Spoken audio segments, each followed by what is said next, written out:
कहते हैं यार हमारा तन मन धन हमारी जान जो है वो हम यही धरती माँ है हमारी। भारत में तुर्किया के खिलाफ बाइकॉट की बातें चल रही हैं। ये हो रहा है कि जी वहां पर आपने जाना नहीं है, आपने उस मुल्क के प्रोडक्ट्स को बाइकॉट करना है। सिचुएशन कुंडी न खड़का सोने। हेलो सर जी, वो पिंडी तक आ गए हैं। और अब एक बड़ा इम्पैक्ट आ रहा है टर्की और अजरबैजान पर।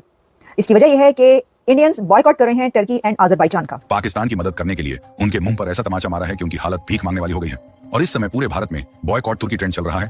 With bookings for Azerbaijan and Turkey decreasing by 60% while cancellations have surged by 250% during the same period. 26 नवंबर को गोलियां चलाने वाले 7 मई को डर गए।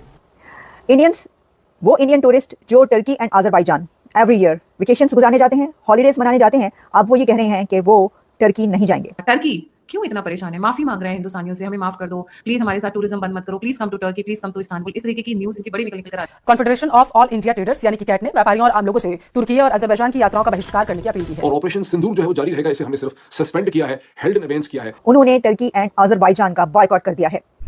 जय हिंद दोस्तों, very warm welcome to Hindustan special channel. Bharat और पाकिस्तान के बीच कई दिनों तक चले सैन्य संघर्ष के जंग जीतने का मतलब क्या होता है? कैसे तूने जंग जीती, जरा ये एलैबोरेट कर दे यार। पाकिस्तान की तरफ तो उसके बाद ये कहा गया कि देखो पानी रोक दिया, जिसके ऊपर बिलावल भुट्टो ने कहा था कि या सिंधु रहेगा या कुछ इस तरह की बात की थी। तो वो जो है वो कह रहे हैं एक्ट ऑफ वॉर होगा, तो वो तो ऑलरेडी एक्ट ऑफ वॉर में है क्योंकि उन्होंने सारे काम किए हैं। तो फिर आपको इसका जवाब देना चाहिए। आपने तो अभी सीज फायर किया। मतलब मेरा इसके अंदर जो एक सॉलिड सवाल है, क्वेश्चन है, वैलिड क्वेश्चन है, वो ये है कि आपने सीज फायर क्यों किया? जब तक वो इंडस वाटर ट्रीटी की सस्पेंशन को वापस रिव्यू ना करते, आपको सीज फायर नहीं करना चाहिए था। वो तो कहते हैं कि जी आपके डीजीएमओ ने खुद से फोन करके सीज फायर किया है। तो देखिए ना, जब आप ये कह रहे हैं कि इंडस वाटर ट्रीटी को सस्पेंड किया और हमारे तरफ पानी रोका, कुछ भी हुआ ऐसा, तो हम इसको एक्ट ऑफ वॉर समझेंगे। तो ये तो ऑलरेडी वो they are in act of war already, क्योंकि वो कह रहे हैं कि पॉज तो हमने पॉज किया है, बंद नहीं की अपनी ऑपरेशन सिंदूर। तो फिर आप लोगों ने तो सीज फायर कर दिया। अच्छा चले, अच्छी बात है, दोनों तरफ से सीज फायर हुआ, इसको तो हम सपोर्ट करते हैं। लेकिन तीसरी खबर रखते हैं जी आपके सामने। ये तो चले मोदी साहब ने जो ट्रोलिंग करनी थी पाकिस्तानी की कर डाली।